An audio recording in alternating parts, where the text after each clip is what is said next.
ఈ రకమైనటువంటి కార్యక్రమాలు నిర్వహించడం అనేటువంటిది చాలా అవసరం. మీరు ముందుకు అంటే నాకు చాలా సంతోషం అనిపించింది. ఎందుకంటే బేసిక్గా పిల్లల మనస్తత్వం ఎలా ఉంటుందంటే ఆటపాటలతోని సాగేటువంటి చదువే నిజమైన చదువు అని నేను నమ్ముతాను. ఇలాంటి అవకాశాన్ని మీరు ప్రదర్శించడానికి ఒక స్టేజ్, ఒక సెటప్ ఇక్కడ మీకు ఏర్పాటు చేయడం జరిగింది. కాబట్టి ఇలాంటి కార్యక్రమాల్లో మీరు ఉత్సాహంగా పార్టిసిపేట్ చేసి మీ ప్రతిభను నిరూపించుకోవాల్సినటువంటి అవసరం ఉంది. అదే రకంగా ఒకవేళ ఇక్కడ మనము ఓడిపోయినా కూడా మనం ఫీల్ కావాల్సినటువంటి అవసరం లేదు. ఎందుకంటే చాలామంది చెప్తూ ఉంటారు failure is the stepping stone for success. ఇక్కడ ఫెయిల్ అయినంత మాత్రాన మనం ఓడిపోలేదు, మళ్ళీ ఇంకా పెద్ద విజయాన్ని మనం సాధించడానికి ముందుకు పోతున్నాం అనుకుంటూ ముందుకు వెళ్ళాల్సినటువంటి తరుణం మనకున్నది. కాబట్టి ఈ క్రీడలు అనేటువంటివి ప్రతి వ్యక్తికి కూడా వాళ్ళ సర్వతోముఖాభివృద్ధికి చాలా వరకు దోహదపడుతుంటాయి.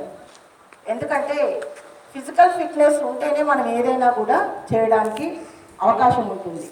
కాబట్టి శరీరాన్ని ఆరోగ్యంగా మంచిగా పెంపొందించుకోవడానికి ఈ కార్యక్రమాలు ఎంతో దోహదపడతాయి.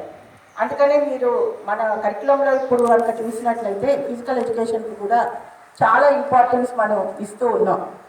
ఎంతోమంది మీలో ఇక్కడ పార్టిసిపేట్ చేసేటటువంటి వాళ్ళు కొందరైనా కనీసం సానియా మిర్జా లాగా పెద్ద పెద్ద క్రీడాకారుల్లాగా రాణిస్తారని నేను ఆశిస్తున్నాను.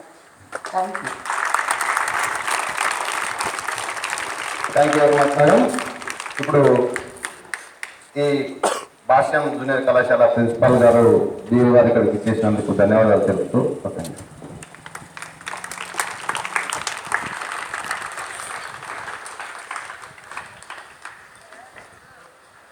శుభోదయం సర్వేభ్యః.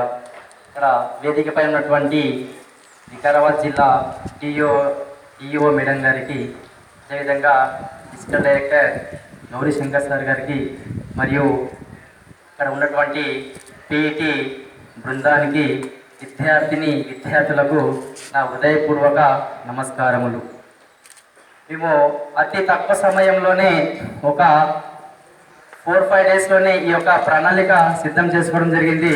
కానీ దీనికి ఇంకా మాకు ఎక్కువ సమయం ఉంటే నిజం చెప్పాలంటే నియోజకవర్గం మొత్తం కూడా పెట్టాలని నిర్ణయించాం. కానీ సమయం లేకపోవడం ద్వారా మండల లెవెల్